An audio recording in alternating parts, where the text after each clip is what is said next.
Women, aviation, and speed records. All of these have one person in common, Jacqueline Cochran.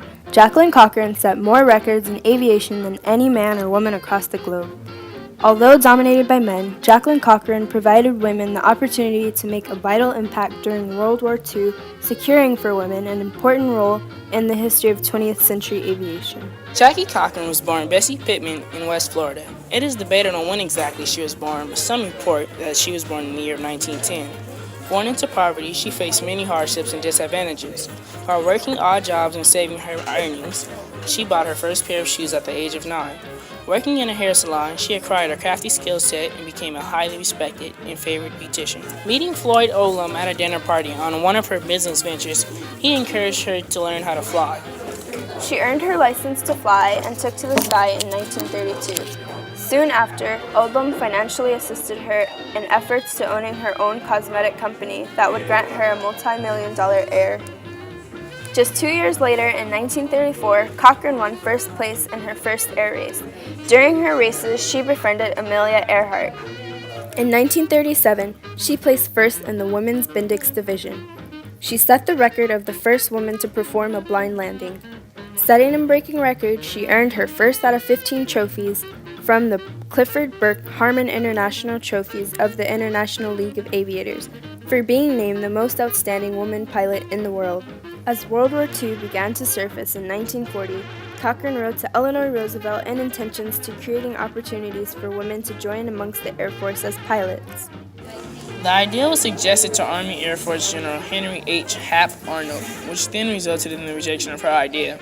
Defeated but not discouraged, Cochran devoted her ambition to breaking more records. Later that year, she broke the record for national 100-kilometer alongside the international 2,000-kilometer speed record.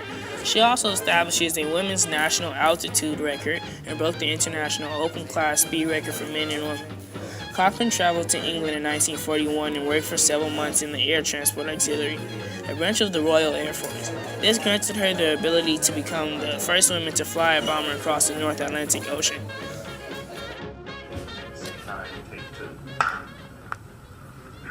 Jackie, you came back from England, and you came back to this country, and General Arnold asked you to set up a training program. Tell us about that. When I came, General Arnold was in England. With many events in the war, General Arnold invited her to ultimately partake in creating the WASP division.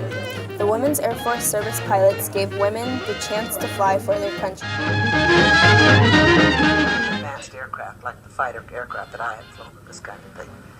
And there was no reason to assume that women could be trained on a large scale. In 1943, Cochran received the U.S. Distinguished Service Medal for her help with the training of WASP pilots. This ever hadn't been done before. They'd never trained a group of women collectively. There were quite a number of fairly decent pilots around the country. On December 20th, 1944, the WASP program was discontinued and the WASP was banned. As the war came to an end and WASP being discontinued, Cochran became a post-war Time reporter for Liberty magazine. With this job, she gained the allowance to witness several events. Following the war, she had interviewed and published a meeting with Chinese leaders Chiang Kai-shek and Mao Zedong, even having the chance to watch General Yamashita's surrender in the Philippines. Becoming the first person to enter Japan after World War II, Jacqueline's political interests and actions led to a close friendship with Dwight D. Eisenhower. During this time, she sent articles to be edited by Liberty on the Nuremberg war crimes trials. In 1952, she helped Eisenhower with a massive rally at Madison Square Garden. The rally was recorded and was delivered by Cochran to London, ultimately helping Eisenhower decide to run for president. Cochran persuaded employees at Walt Disney Studios to create an animated cartoon to support Eisenhower's candidacy. Jackie remained friends with Eisenhower until her death. In 1953, she became the first woman to exceed the speed of sound. In 1962, she set 73 records in 3 years. This was something completely new. After being inducted into the Aviation Hall of Fame in 1971, she retired. Her life ending on August 9, 1980, Cochran's ubiquitous influences emphasized triumph and exploration.